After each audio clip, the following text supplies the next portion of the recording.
வணக்கம். இன்றைக்கு நான் முட்டை குழம்பு வைக்க போறேன். அதுக்கு முதல்ல முட்டை அவிய வைக்க போறேன்.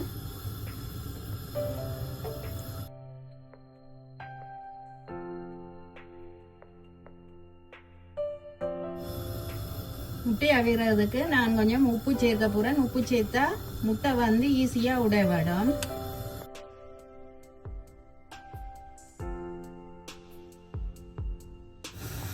முட்டை அவிய வச்சு ஒரு 16-17 நிமிஷம் ஆச்சுது. இப்போ வெடிச்சு வந்துட்டுது. நான் ரக்கி எடுக்க போறேன். ரக்கிட்டு குளிர் தண்ணியில இதை ஊற்றி கொஞ்ச நேரம் விட்டுட்டு தான் உடைச்சு எடுக்க போறேன். இந்த முட்டை குழம்பு செய்யறதுக்கு நான் ஒரு சட்டி அடுப்பில் வச்சு நல்லெண்ணெய் சேர்க்கிறேன். ஒரு 2 மேசக்கரண்டி அளவு சேர்க்கிறேன். இப்போ எண்ணெய் சூடாயிட்டுது. கடுகு, பெருஞ்சீரகம், வெந்தயம் சேர்க்க போறேன்.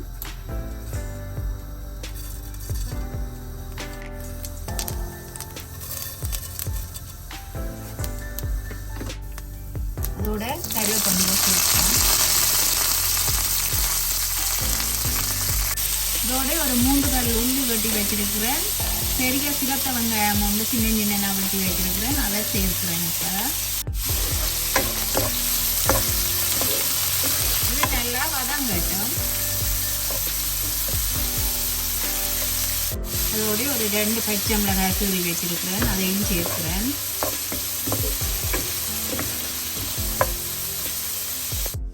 முட்டை குழம்புக்கு சேர்க்கிறதுக்கு நான் ஒரு பெரிய தக்காளி வெட்டி வச்சிருக்கிறேன். 2 சின்ன பச்சை மிளகாய் எடுத்து வச்சிருக்கிறேன். அதை ஒருக்கா அரைச்சி எடுக்க போறேன். இப்போ வெங்காயம் ஒரு கண்ணாடி பதம் அளவு வதங்கி கொண்டு வந்துட்டது.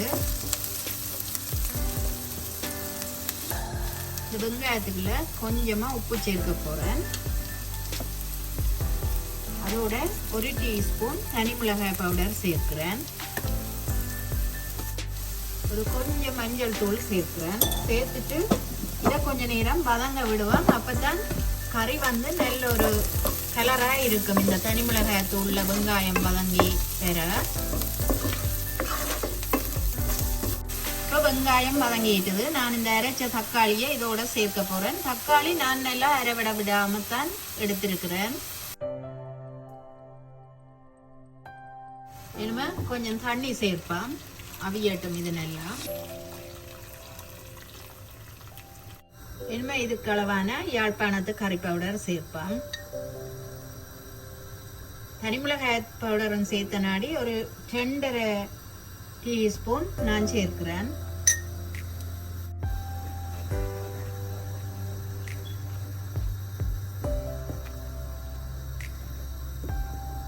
இனிமே இது கொதிச்சு நல்லா அவியட்டும். மூடி விடுவோம். இப்போ நான் முட்டையை உடைச்சு எடுத்துட்டேன். நாங்கள் எப்பவும் முட்டையை அவிச்சு எடுத்துட்டு கொஞ்ச நேரம் குளிர் தண்ணிக்குள்ள விட வேணும். விட்டுட்டு உடைச்சோம்னா இப்படி ஈஸியா உடைவட்டு வரும்.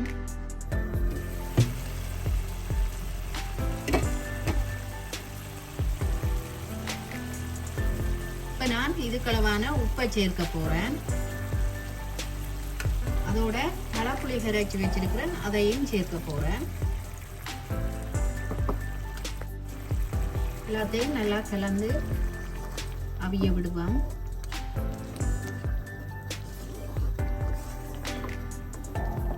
இந்த புளி உப்பு எல்லாம் சேர்த்துட்டு நான் ஒரு 2 மேசக்கரண்டி தேங்காய் பால் பவுடர் இதுக்கெல்லாம் கரைச்சி விடுறேன்.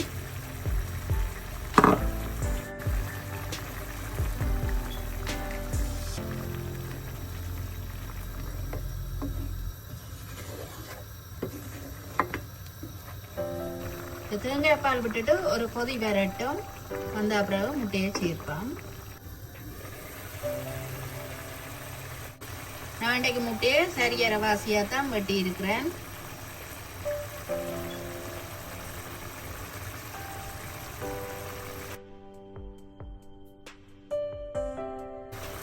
இந்த முட்டையை போட்டுட்டு மெல்லிசா இது எல்லாத்தையும் சேர்ற மாதிரி கலந்து விடுவான்.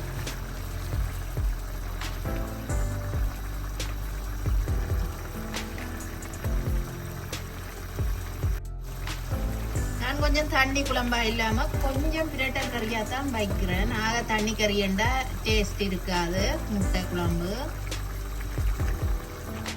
இதோட வந்து பெருஞ்சீரக பவுடர், பெருஞ்சீரகம், பட்டை, ஏலக்காய் சேர்த்து அரைச்ச பவுடர் கொஞ்சம் சேர்க்கிறேன். அப்படின்னா நல்ல வாசமாக இருக்கும் முட்டை குழம்பு.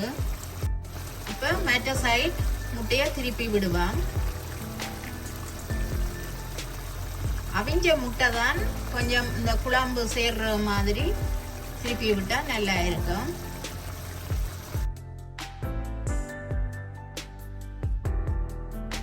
இப்போ முட்டை குழம்பு ரெடி ஆயிட்டுது. நாங்கள் முதல்ல குழம்பை நல்லா தூள் மணம் கொதிக்க விட்ட நாடி முட்டை போட்டு ஒரு 2-3 நிமிஷத்தால இதை ரக்கி எடுக்கலாம்.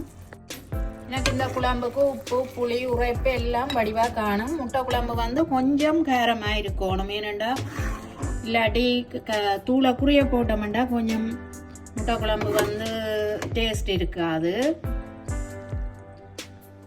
நான் இப்போ நல்ல சுவையான காரசாரமான முட்டை குழம்பு செய்து எடுத்துட்டேன்.